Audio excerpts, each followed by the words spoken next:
We're going to talk about today the 100 Years' War and why it's important in European history. And it really is an important event because it marks kind of two things. It marks an end to the medieval style of warfare and the way medieval wars are fought.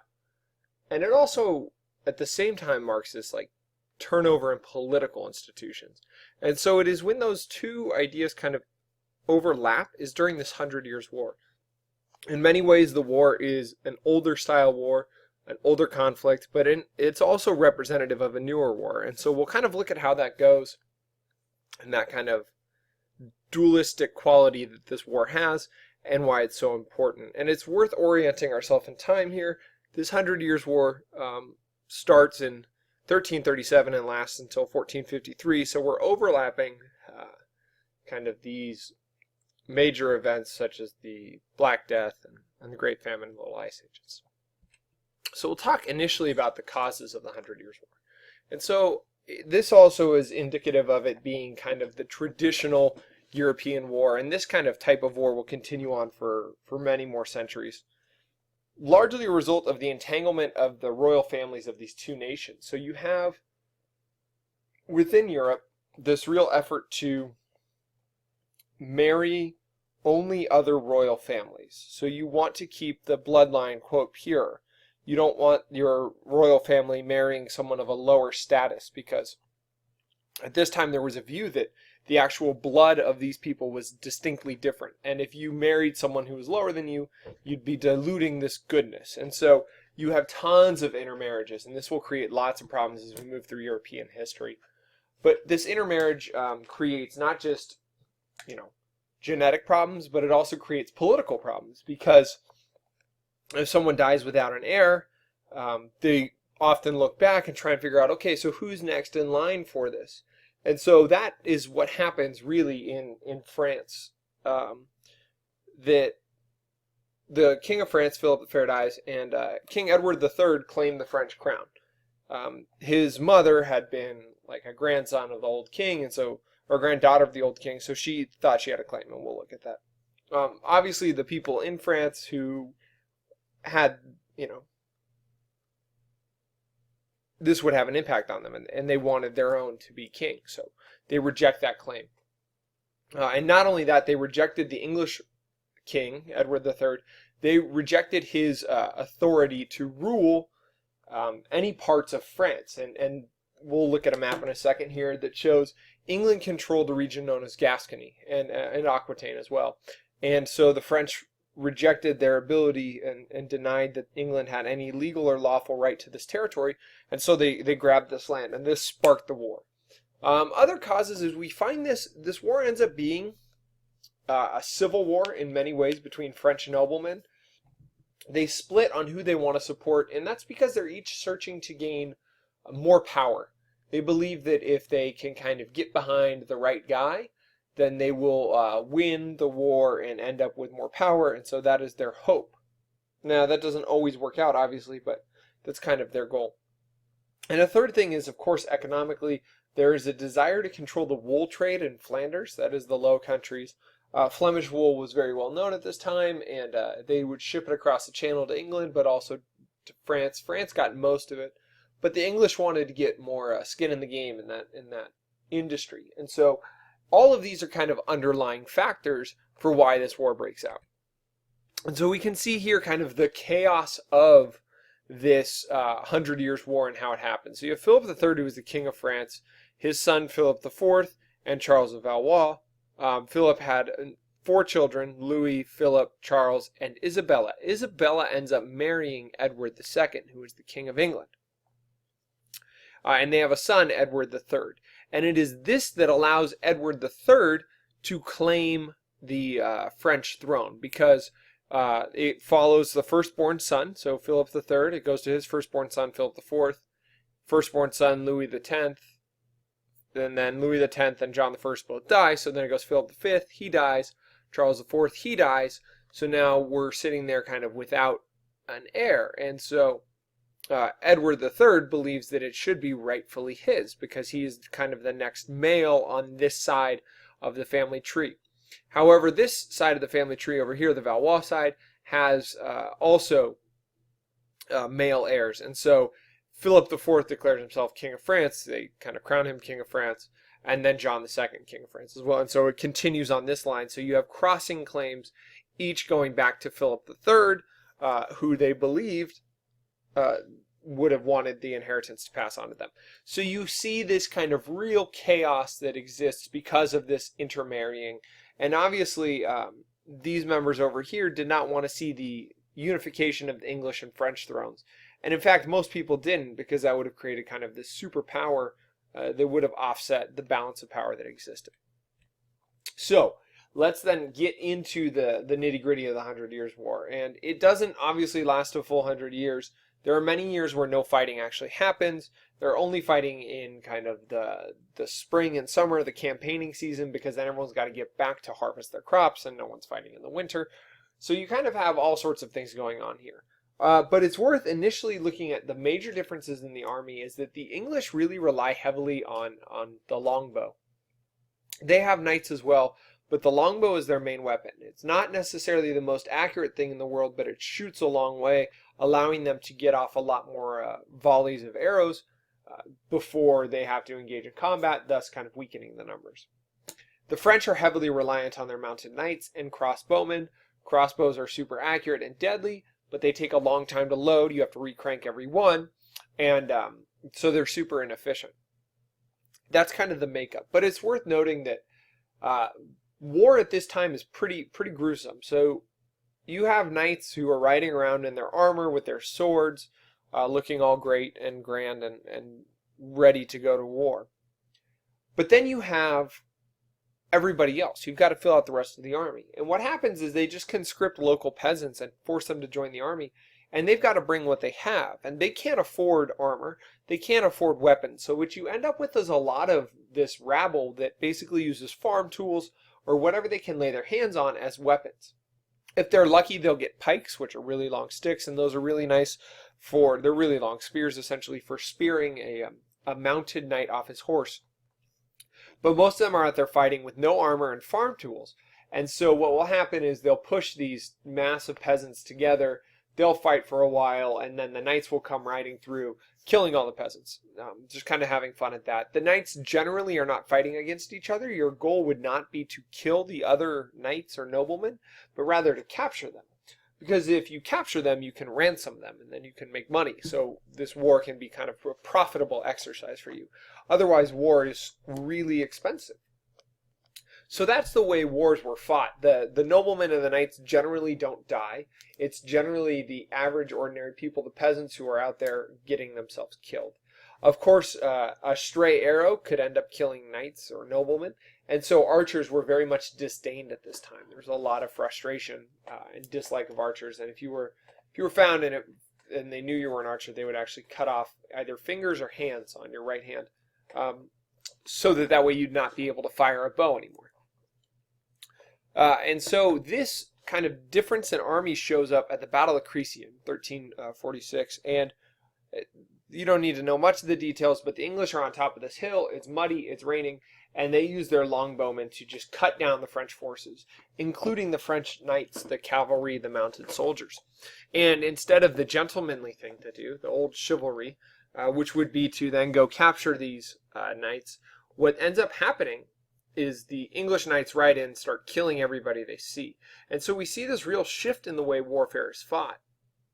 This is also the first recorded time where cannons are used in Europe for warfare. And so kind of this new technology is brought into the field, and it seems appropriate that it's brought into the field at Crécy because cannon and guns and gunpowder take away kind of the old style of war, and it democratizes war, where anyone can be killed by a bullet. Versus before, there was a massive disadvantage if you were a peasant with like a scythe and no armor going against a knight in a full set of armor with a sword. So there's this democratization of war and killing and death, and that starts at the Battle of Crécy. There's a few other important battles. At the Battle of Poitiers, the English actually capture the French king, and this doesn't end the war because they capture him for ransom, and they end up selling him back, and you've got all this stuff going on. The Battle of Agincourt is kind of the high watermark for the British, where it seems like, at this point, it seems like the French are going to lose the war, as if the war is over. They've lost most of their territory. Their king had already been captured, and everything is kind of going against them. And as this is happening, the heir to the throne of France, his name is Charles, and he's known as the Dauphin, and he is becomes the king of France because his father dies.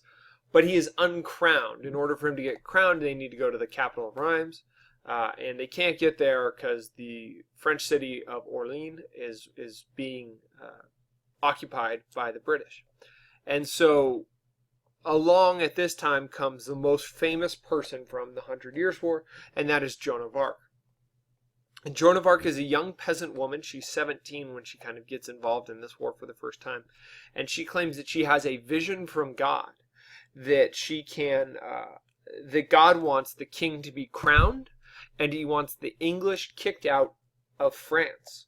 And so she makes it her life mission to see this happen. And in order for this to happen, she really encourages this turning back to piety, towards religious devotion from the French soldiers. So she wants them to stop swearing. She wants them to stop going to brothels. She wants them to really start acting like Christian gentlemen. And by doing so, she believes that God would then favor them and help lead them to victory.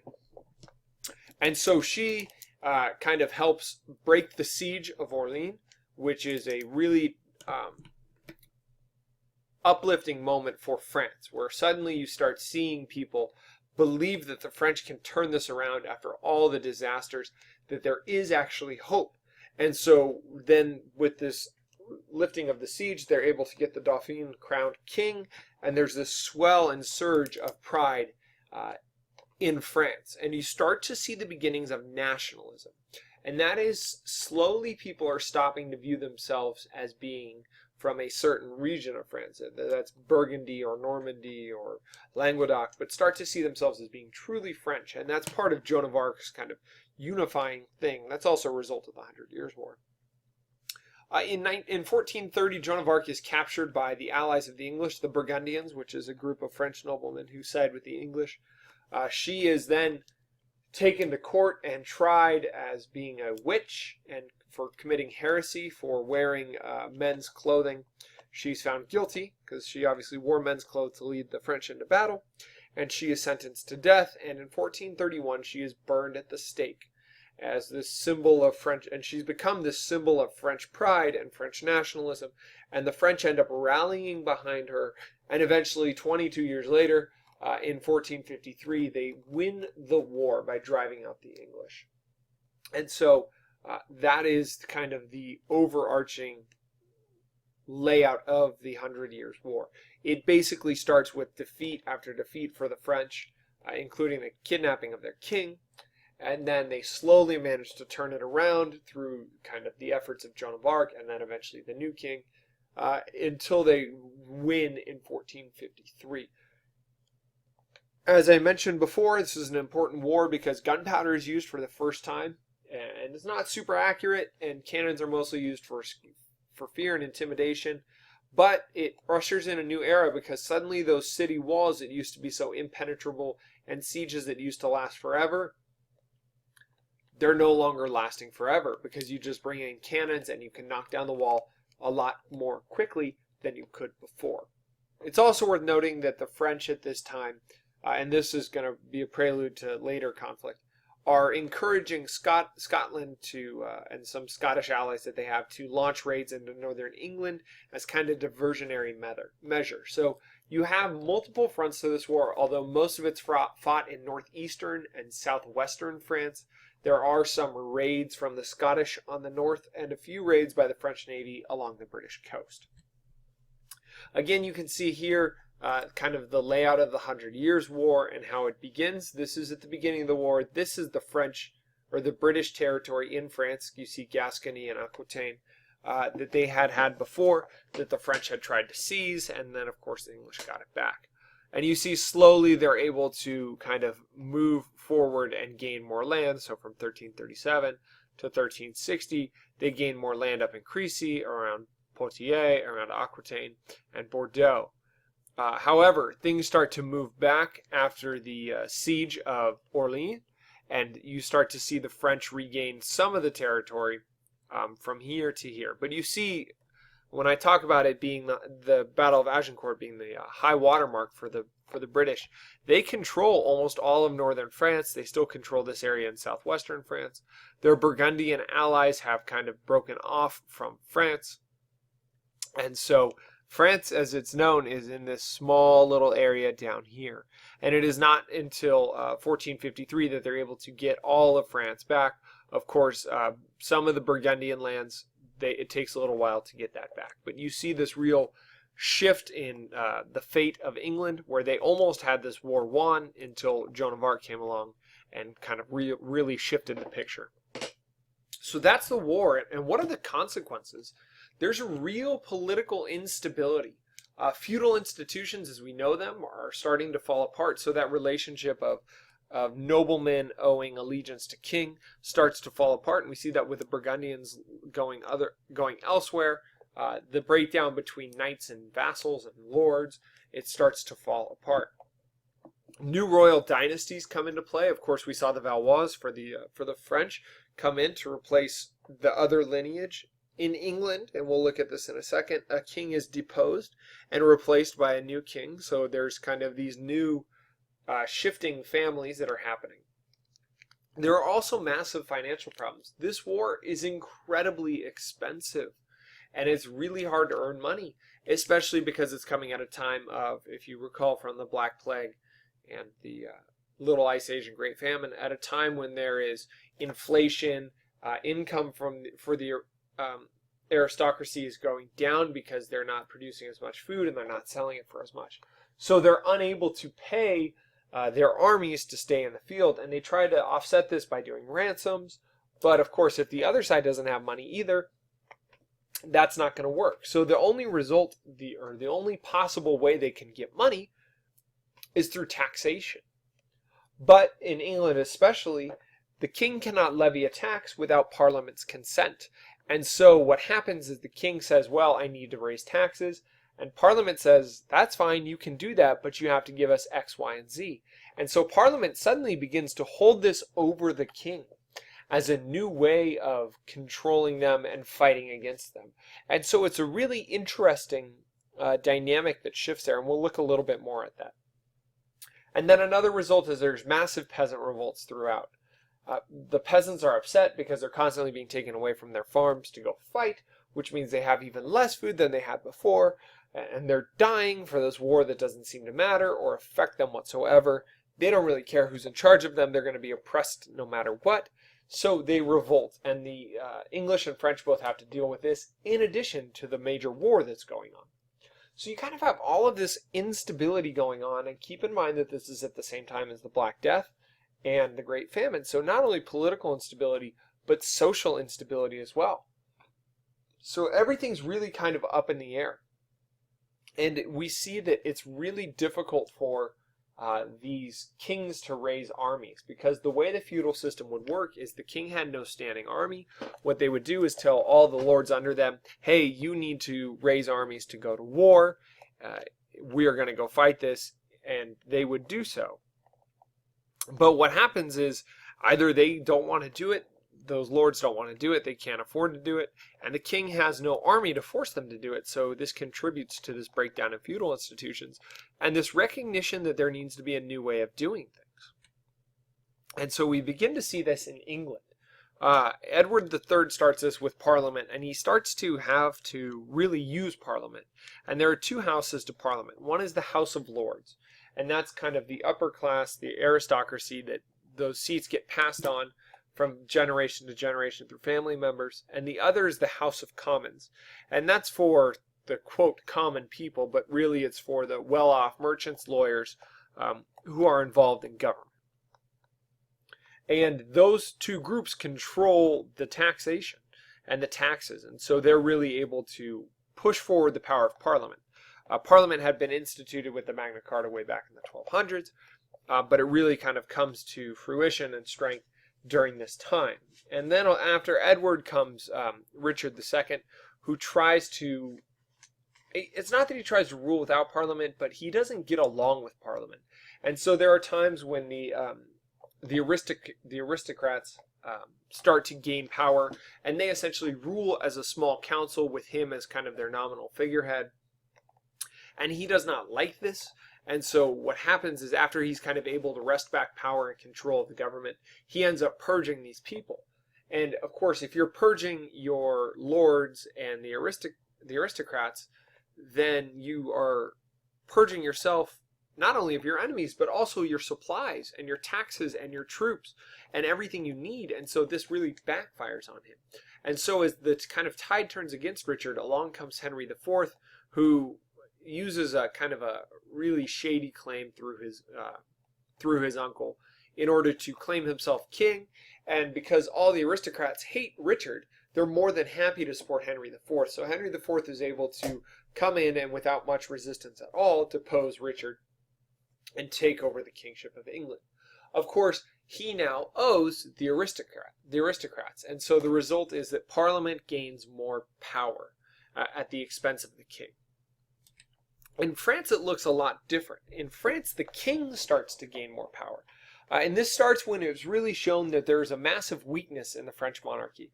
There's an organization in France known as the Estates General, where kind of representatives from all of French society get together to discuss laws and things of that sort. But there's not much legislative power there.